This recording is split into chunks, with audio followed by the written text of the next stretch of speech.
এইমাত্র পাওয়া সংবাদে এখানে বলা হয়েছে মার্কিন যুক্তরাষ্ট্র দাবি করেছে ভূগর্ভস্থ ক্ষেপণাস্ত্র ঘাঁটিতে হামলার পর ইরানের হরমুজ প্রণালীর হুমকি দেওয়ার ক্ষমতা হ্রাস পেয়েছে। কিন্তু আসলে এদিকে বিবিসি নিউজের প্রতিবেদন অনুযায়ী ইরান যুক্তরাষ্ট্রের যৌথ ঘাঁটিতে ক্ষেপণাস্ত্র নিক্ষেপ করেছে।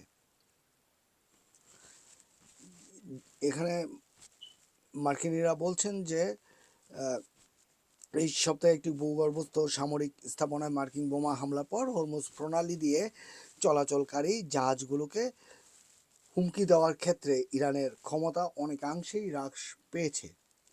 আবার অন্যদিকে বিবিসি জানিয়েছে ইরান যুক্তরাজ্যের যৌথ সামরিক ঘাঁটি ডিয়েগো পার্সিয়ায় দুটি ক্ষেপণাস্ত্র নিক্ষেপ করেছে, তবে কোনোটি লক্ষ্যবস্তুতে আঘাত করতে পারেনি, এটিও বলা হয়েছে। তো এখন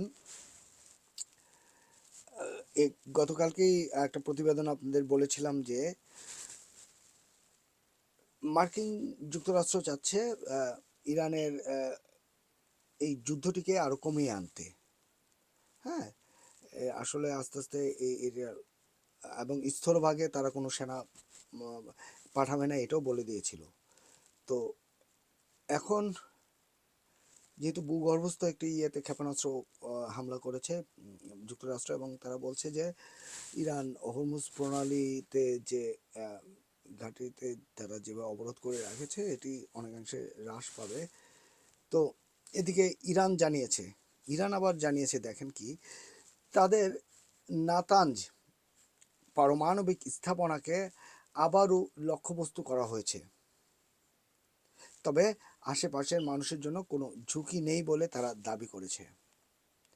দেশটির পররাষ্ট্রমন্ত্রী বলেছেন মার্কিন প্রেসিডেন্ট ডোনাল্ড ট্রাম্প যুদ্ধ কমিয়ে আনার কথা বললেও যুক্তরাষ্ট্র যে তাদের আক্রমণ থামাতে প্রস্তুত এমন কোনো লক্ষণ এখন পর্যন্ত দেখা যায়নি। ফলে এত সহজে যুদ্ধটি বন্ধ হবে কিনা এটি আসলে সারা বিশ্বের কূটনীতিবিদরা এখনও কোনো সঠিক সিদ্ধান্ত কেউ দিতে পারেনি যে অতি শীঘ্রই যুদ্ধ বন্ধ হবে এমন কোনো লক্ষণও দেখা যাচ্ছে না। Mohammad Masuduzzaman, HB online, London.